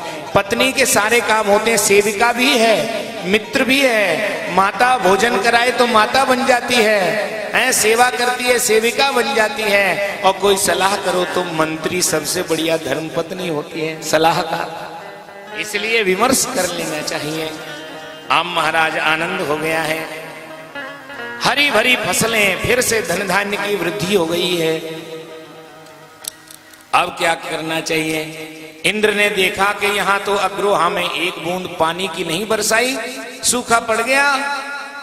मुझे तो लगा था कि मर जाएंगे, नष्ट हो जाएंगे, पर यहां तो हरी भरी फसलें लहला रही हैं। आहा, बड़ा सुख चैन है, आनंद है। इंद्र को और ज्यादा दुख हुआ, मैंने पानी नहीं बरसाया, फिर भी ये मनुष्य परिश्रम करके सुखी हो गया। फिर तो अग्नि देवता को बुलाया है और अग्नि देवता से कहा, हे अग्निदेव, मेरे कहने से चले जाओ, अग्रोहा में इतनी आग लगाओ कि फसल हरी भरी जल के नष्ट हो जाए, अन्न का दाना भी न रहे। देवगुरु बृहस्पति ने समझाया, लेकिन देवराज ने कहा, जाओ। अग्नि देवता आ गए और आकर के ऐसी आग लगी महाराज कि सारी फसलें जल करके भस्म हो गई। सारे नगरवासी देखते रह गए, हे भगवान, ये कौन सा संकट आ गया है। अग्रसेन जी महाराज विचार करने लगे, ऐसी भीषण आग चारों ओर एक साथ नहीं लग सकती, क्या कारण है? अपने गुरुजी गर्ग ऋषि के पास गए, गुरुदेव कृपा करके बताइए, मेरी समझ में नहीं आ रहा है, ऐसे आग कैसे लग गई कि सारा अनाज जल गया। गर्ग ऋषि ने ध्यान करके देखा और कहा, राजन, ये अपने आप लगी आग नहीं है, ये दुर्घटना नहीं है, तो ये इंद्र के द्वारा किया गया कार्य है। देवराज इंद्र तुमसे नाराज हो गए हैं, उन्होंने तुम्हारे राज्य को जलाने का निर्णय कर लिया है। अग्रसेन जी महाराज कहने लगे, मैंने महाराज इंद्र का क्या बिगाड़ा है, क्या बैर किया? हम तो देवताओं के पूजा करने वाले लोग हैं, लेकिन फिर भी यदि ऐसी बात है तो अब तो प्रतिकार करना पड़ेगा। क्या करें? एक जगह लिखा है कि महाराज अग्रसेन हरिद्वार में जाकर के भोलेनाथ की आराधना करते हैं। एक जगह लिखा है कि काशी में जाकर के आराधना करते हैं। भगवान शंकर प्रकट हो गए।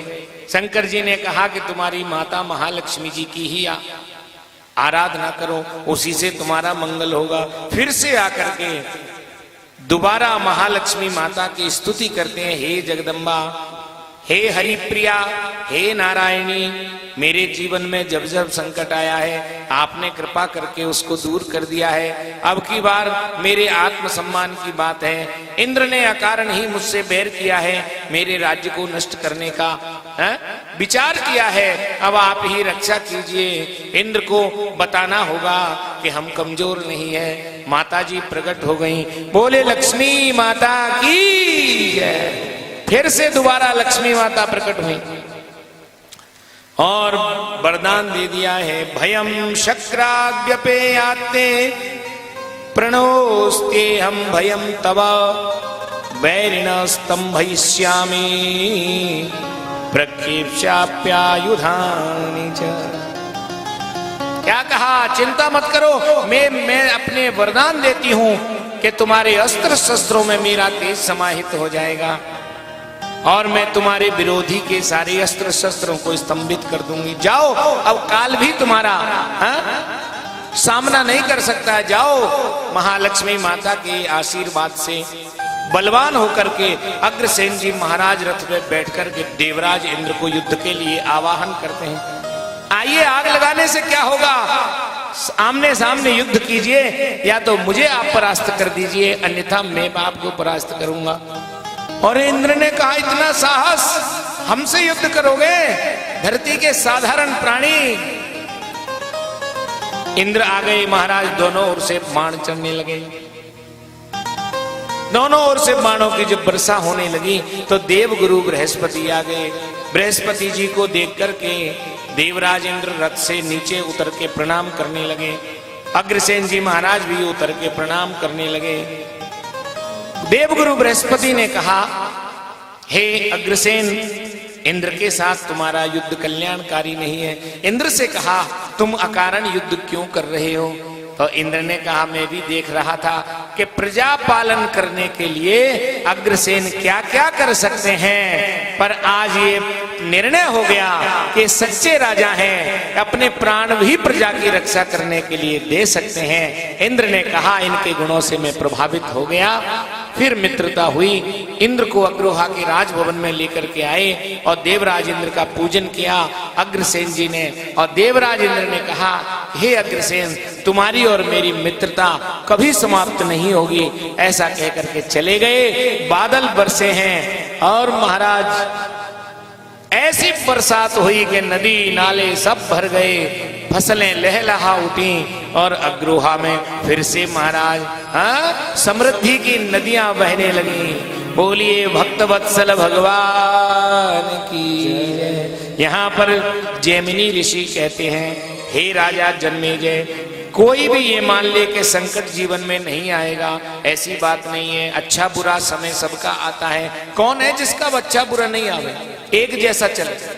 तो क्या करने से? सत्यम मंत्रई सुबहितई रौषधैश्च सुयोजितई यत्नेन चानुकूलेन दैवमप्युपलभ्यते। भाग्य भी यदि विरुद्ध हो जाए तो इन कामों से, सत्य बोलने से, मंत्र जाप करने से, औषधि के सेवन से और सत्पुरुषों के संग से प्रतिकूल भाग्य भी अनुकूल हो जाता है। 4 काम करने। क्या क्या करना है? एक तो सत्य का आचरण करें, सत्य बोले। एक मंत्र का जाप करें। हाँ, प्रतिदिन मंत्र जपना चाहिए, जो गुरु मंत्र आपको दिया गया है। कई लोग कहते हैं कौन सा मंत्र जपें? अरे गुरुजी ने जो दे दिया, सारे मंत्र बराबर हैं, सब में भगवान का नाम है। मंत्र में विश्वास होना चाहिए, श्रद्धा होनी चाहिए, उसी को जपो। हर दिन एक मंत्र ऐसा होना चाहिए, वैसे सब करो। कई लोगों को हमने देखा है, शिव चालीसा भी करेंगे महाराज, भैरव चालीसा भी करेंगे, दुर्गा जी का भी एक करेंगे, एक राम जी की माला करेंगे, एक श्याम जी की भी कर लेंगे। अरे बोले शनि लगाया अभी 2 महीने से, जब से शनि की भी माला चालू कर दी। राहु लगा, जब से 2 माला राहु की भी कर दी हैं, और 2 करो, ठीक है, पर एक मंत्र तो ऐसा होना चाहिए जो 365 दिन हर दिन आप उसको जपें, वो इष्ट मंत्र होगा। देवता, इष्ट देवता एक होना चाहिए, मंत्र एक होना चाहिए। उसके अलावा आप खूब सभी रूपों के पाठ, पूजा, स्तोत्र, मंत्र सब करो, पर एक तो होना ही चाहिए, उसका जप नित्य निरंतर हो। नहीं तो लोग क्या करते हैं, इस मंत्र से फायदा नहीं हुआ, लाभ नहीं हुआ, अरे 6 महीने हो गए, इससे कुछ लाभ नहीं है, कोई अच्छा सा मंत्र बताओ और बढ़िया। अरे मंत्र से लाभ नहीं होगा, जपने वाले की श्रद्धा से लाभ होता है। एक बार क्या हुआ, एक व्यक्ति बड़ा परेशान चल रहा था, काम काज में परेशानी थी, घाटा लग रहा था, बड़ा दुखी था, समय अच्छा नहीं चल रहा था। उसके यहाँ एक महात्मा जी आए। महात्मा जी से कहा, कोई उपाय बताओ कि काम धंधे बढ़िया चलने लगे, घर में सुख समृद्धि हो, समय अच्छा नहीं चल रहा है। महाराज जी ने कहा, गणेश जी सबसे जल्दी सुन लेते हैं, कलऊ चंडी विनायको, कलयुग में गणेश जी और माता जी जल्दी सुन लेती है, ऐसा कहा जाता है। तो गणेश जी की प्रतिमा ले आओ, रोज गणेश जी की पूजा करना, ये 12 नाम लेना है। प्रणम्य शिरसा देवम गौरी पुत्रम विनायकम भक्तावासम नित्यम आयुष कामार्थ सिद्धये प्रथमम वक्रतुंडं च एकदंतं द्वितीयकम, बता दिया। और गणेश जी की पूजा करना, 2 महीना में तेरा काम बन जाएगा, तेरे दिन सुधर जाएंगे, काम धंधे चलने लग जाएंगे। अच्छी बात है। महाराज छोटी सी गणेश जी की मूर्ति ले आया और लाकर के घर में जो स्थान बना हुआ था, दीवाल में छोटी सी अलमारी, आला, उसमें विराजमान कर दिया।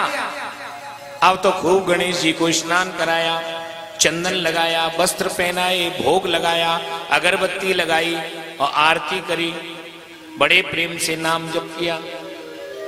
2 महीना की छोड़ो, 4 महीना हो गया पूजा करते करते गणेश जी की, पर कोई लाभ नहीं हुआ, कोई फायदा नहीं हुआ। उसको लगा, रे बाबा जी की बात सही नहीं।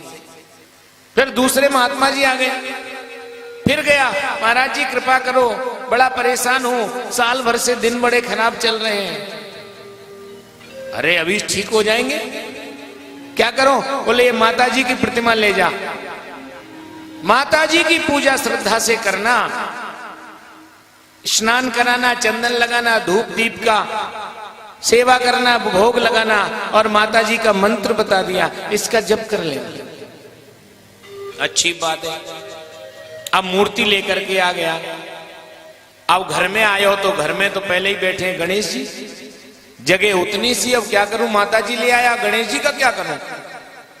तो आले के ऊपर एक और जगह थी दीवार में छोटी सी, उसको लगा गणेश जी अब तुम चलो यहां बैठो, पूजा माता जी की होगी, क्योंकि लाभ हुआ नहीं, आपकी सेवा कर ली 4 महीने, कोई फायदा नहीं हुआ।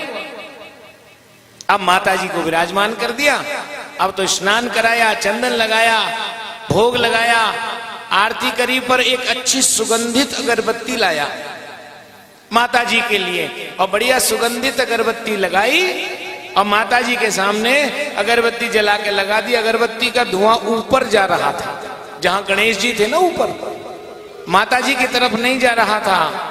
अब वो बैठा बैठा मंत्र जाप करे, पर उसका मन मंत्र में नहीं लगे। क्यों? उसको लग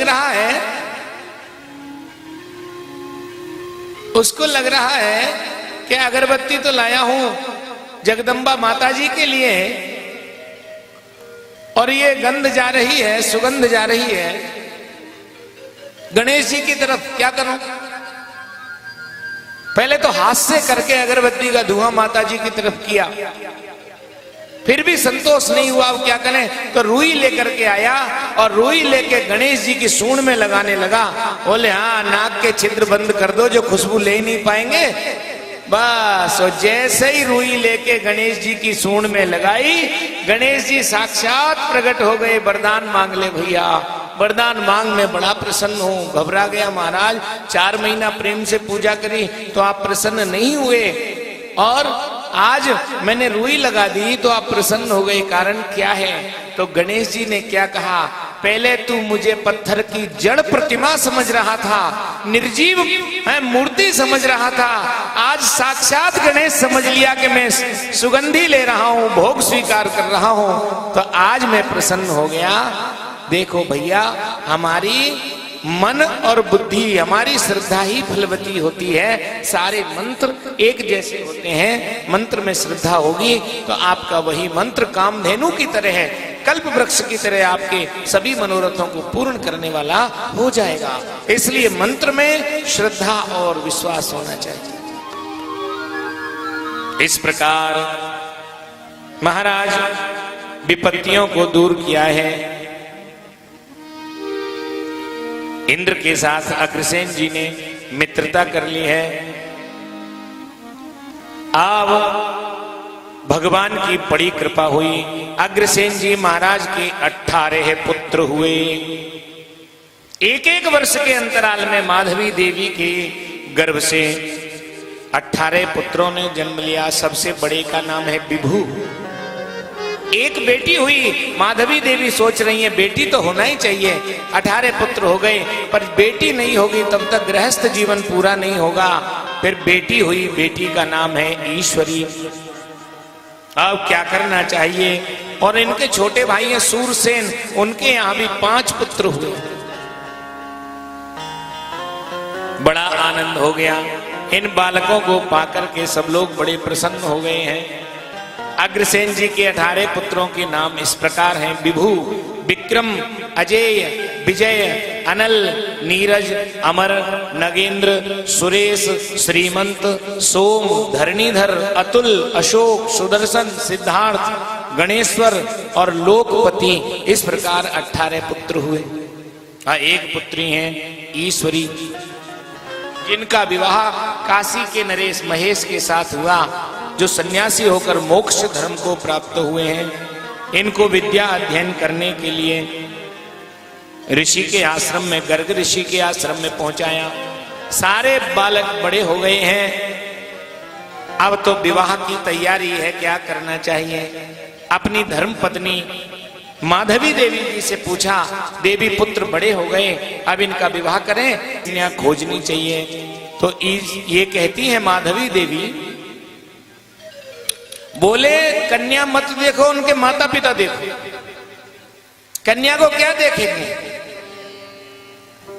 आजकल देखते हैं तो लड़की देखी जाती है? फोटो देखो, मिलो। अरे ये कहती है माधवी देवी, लड़की मत देखो, माता पिता देखो, दादा दादी देखो, परिवार देखो। उदाहरण भी देती हैं, जैसे चीता के बच्चे के अपने आप चीता जैसी बूंद वाली चर्म होती है ना, अपने आप आ जाती है, उसको प्रयास नहीं करना पड़ता। मोर के बच्चे को मोर जैसा नीला कंठ अपने आप आ जाता है, प्रयास नहीं करना पड़ता। शेर के बच्चे को दहाड़ना अपने आप आ जाता है, कहीं स्कूल में सीखने नहीं जाना पड़ता। इसलिए माता पिता के आचरण बिना चाहे बच्चों में अनायास आ जाते हैं। यदि माता पिता का आचरण अच्छा है, स्वभाव अच्छा है, चरित्र अच्छा है, तो बच्चों को देखने की आवश्यकता नहीं है। ये माधवी देवी कह रही हैं। तो कहां करें? बोले बासुकी नाग के वंश की कन्याओं से विवाह करो। फिर बासुकी नाग की 18 कन्याओं के साथ महाराज अग्रसेन जी ने अपने 18 पुत्रों का विवाह किया। वो नगर कहां था? तो इस अग्रोपाख्यान के अनुसार वो विदिशा नगर था। धूमधाम से विवाह हुआ। विवाह के बाद में दहेज देने लगे। पूरा राज्य ही ये इन पुत्रियों के पिता अग्रसेन जी को समर्पित करने लगे। महाराज ये सारा राज्य आपको दे रहा हूं, स्वीकार कर लीजिए। अग्रसेन जी महाराज ने हाथ जोड़ करके कहा, ना हम प्रतिग्रह धनु ब्राह्मण क्षत्रियोस्म्य हम न च मे प्रवणा बुद्धि परवित्त विनाशने। महाराज मैं ब्राह्मण नहीं हूं जो दान लूंगा, मैं क्षत्रिय हूं। और दूसरी बात यह है कि बेटी आपने दे दी है, उसी से हमारे घर में वंश की वृद्धि होगी, कल्याण होगा, गृहस्थ आगे बढ़ेगा। आपसे धन लेने को मैं उत्तम काम नहीं समझ रहा हूं, श्रेष्ठ कार्य मैं नहीं समझ रहा हूं। इसलिए कृपा करके केवल कन्या ही दीजिए। संग में न राज्य चाहिए न धन चाहिए। यानी कन्या धन को भी नहीं लेने का उस जमाने में 5000 वर्ष पहले महाराजा अग्रसेन मना कर रहे हैं। पुत्रों के विवाह में बासुकी नाग के द्वारा दिए जाने पर भी बड़े सम्मान पूर्वक मना कर दिया और कुछ भी नहीं ले। इस प्रकार महाराज सुना रहे हैं। फिर जन्मेजय ने प्रश्न कर दिया, संशयो में महाप्राज्ञ सुमहान सागरोपमा कतम क्षत्रिय वंशोयम वैश्य धर्मा व्यजायत। महाराज जैमिनी ऋषि से जन्मेजय कह रहे हैं, आपने बड़ी सुंदर कथा सुनाई है महाराज अग्रसेन की। इन गुणों को सुनकर के जीवन में बड़ा आनंद हो रहा है, प्रसन्नता आ रही है, मेरी निराशा दूर हो रही है, श्रेष्ठ कर्म करने में मेरी अभिरुचि बढ़ रही है। आपने बड़ा पावन चरित्र सुनाया, पर एक बात और मैंने सुनी है, कृपा करके उसका उत्तर दे दीजिए कि महाराज अग्रसेन तो क्षत्रिय हैं, फिर मैंने सुना है कि उन्होंने वैश्य धर्म स्वीकार कर लिया, वैश्य वर्ण स्वीकार कर लिया, इसका क्या कारण था? कृपा करके वह मुझे बताइए, तो वो कथा और हम सुनाएंगे।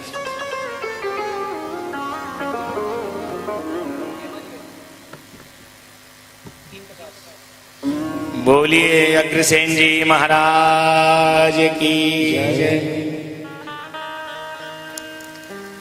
जब 18 पुत्र हो गए और बहुत सारे उनके पोते नाती पड़पोते, बड़ा वंश हो गया अग्रसेन जी का। एक दिन उनके गुरुदेव गर्ग ऋषि ने पास में बुलाया और कहा, हे महाभाग अग्र, तुम्हारी कीर्ति दिशाओं में फैल गई है, तुमने अपने धर्म के पालन से संसार में बहुत ऊंचा स्थान प्राप्त कर लिया है।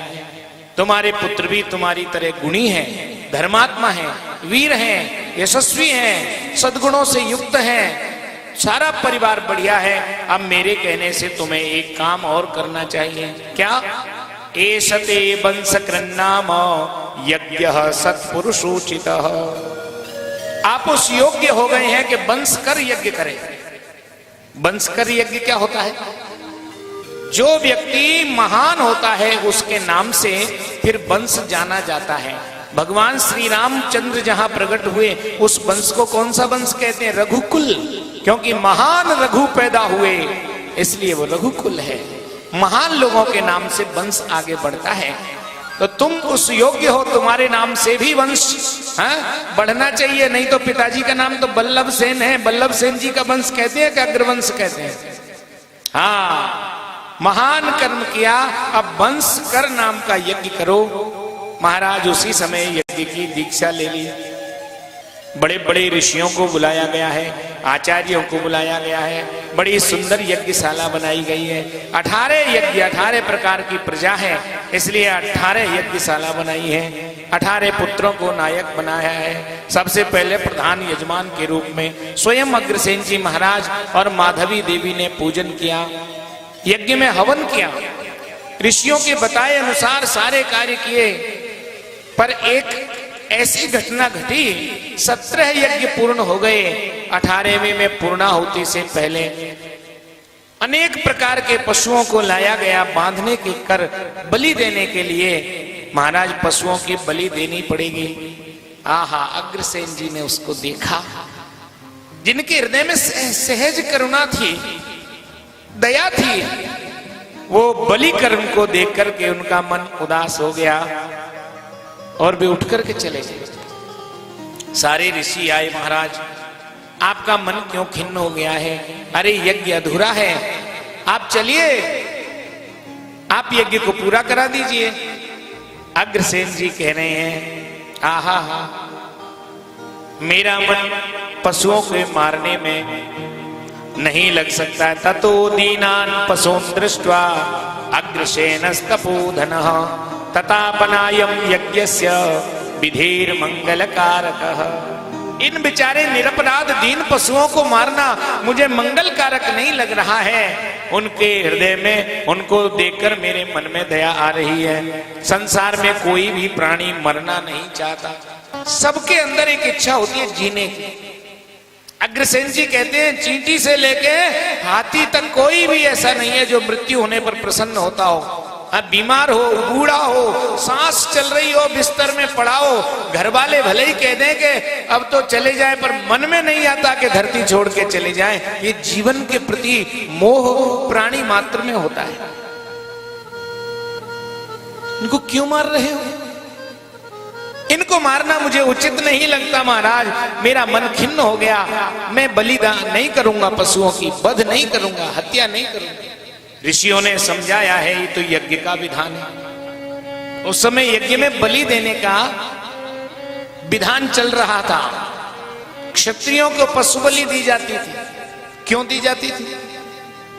क्षत्रियों में रजोगुण बना रहे, इसके लिए भी पशुओं की बलि देने का विधान था।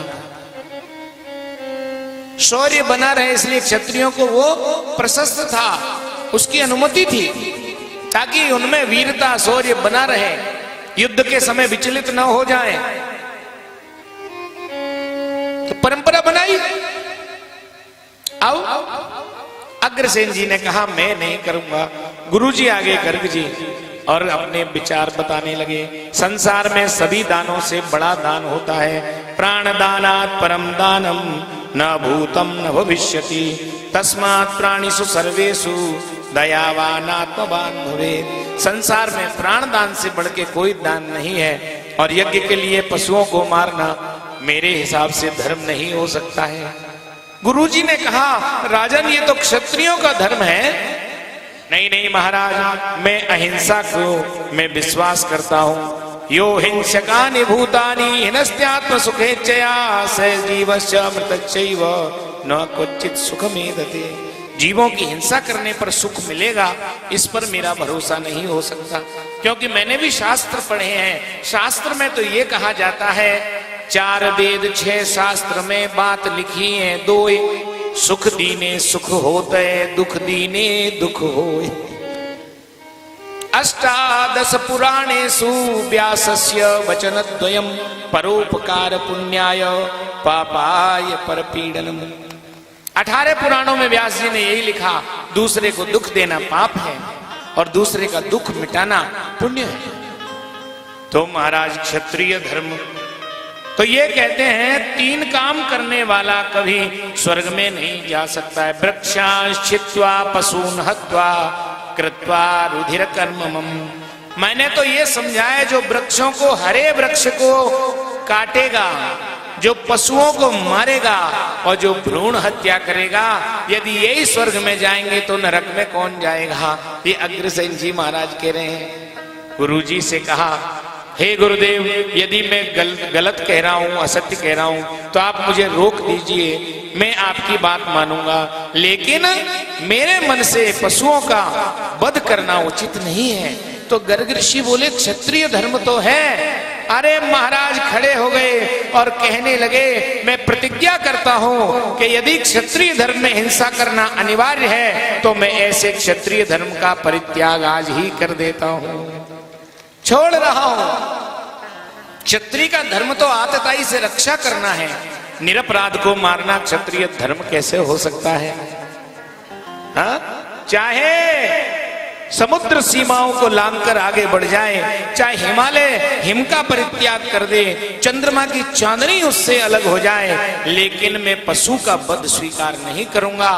और मैं सत्य प्रतिज्ञा कर रहा हूं, आज से मैंने क्षत्रिय धर्म का परित्याग कर दिया है। अपने पुत्रों से कहा, मेरा धर्म यही है अहिंसा, और मैं अहिंसा का पालन करूंगा। और मैं अपने पुत्रों से आशा करता हूं कि तुम भी अहिंसा के व्रत को धारण करो। आज से हम सब वैश्य हो जाएंगे, क्षत्रिय नहीं। वैश्य क्यों बने? ब्राह्मण क्यों नहीं बने? शूद्र क्यों नहीं बने? परशुराम जी क्षत्रिय थे, ब्राह्मण हो गए। विश्वामित्र जी क्षत्रिय थे, ब्राह्मण हो गए, ब्रह्म ऋषि हो गए। तो इन्होंने कहा कि वर्तमान जो समय है, द्वापर का अंत हो गया, कलयुग शुरू हो गया, सारे समाज में अव्यवस्था हो गई है, लोग दुखी हैं। आज सबसे ज्यादा जरूरत वैश्य धर्म की है, ताकि समाज का ठीक प्रकार से प्रबंधन हो सके, पालन पोषण हो सके। इसलिए वैश्य धर्म ही सबका आधार है।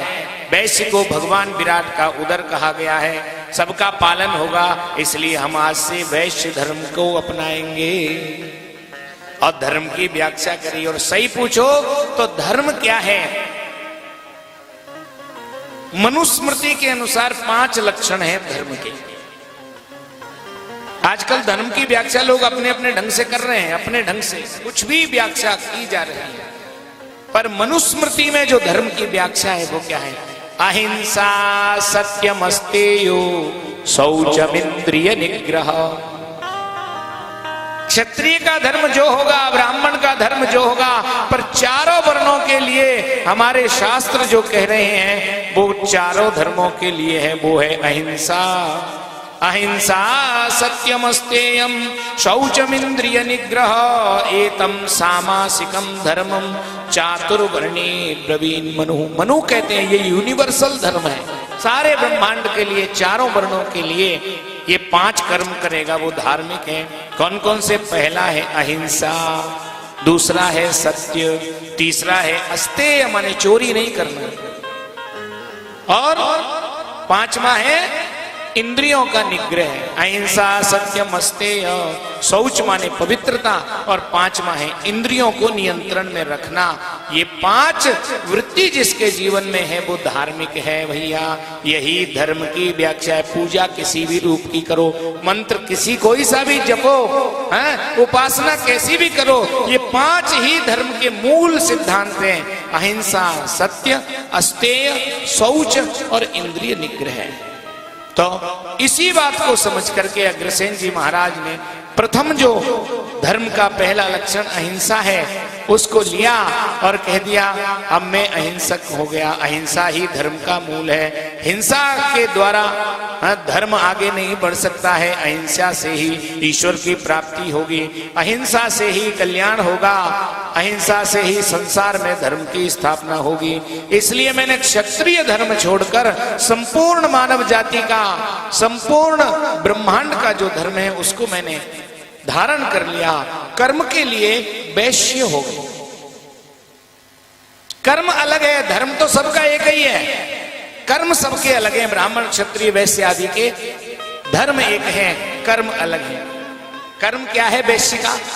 गीता जी में लिखा है कृषि गोरक्ष वाणिज्यम वैश्य कर्म स्वभावजम।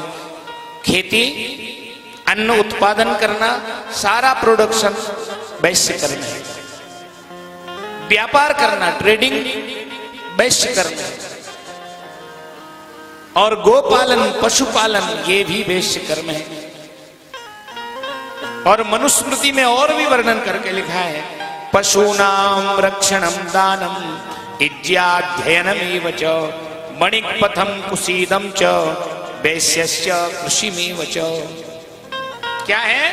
पशुओं की रक्षा करना, दान देना, यज्ञ करना, अध्ययन करना, पढ़ाई करना, शास्त्रों को पढ़ना, हर तरह का ज्ञान प्राप्त करना, व्यापार करना और एक अंश में ब्याज लेना, ये सब वैश्य धर्म निरूपित किया गया। इस प्रकार, और उस समय इसी की आवश्यकता है। इसलिए अग्रसेन जी महाराज ने वहां पर अहिंसा के व्रत का पालन करते हुए उन पशुओं को खोल दिया, उनके बंधन काट दिए। सारे ऋषियों ने कहा, साधु साधु महाराज, हम तो धर्म की सीमित व्याख्या कर रहे थे, आपने तो मानव मात्र के लिए जो धर्म है उसका वर्णन कर दिया है। सबने भूरी भूरी प्रशंसा की और बलि के स्थान पर श्रीफल, दूध, दही, मेवा, मिष्ठान, पकवान की उपहार देवताओं को चढ़ाए गए। 18 यज्ञ पूर्ण हो गए।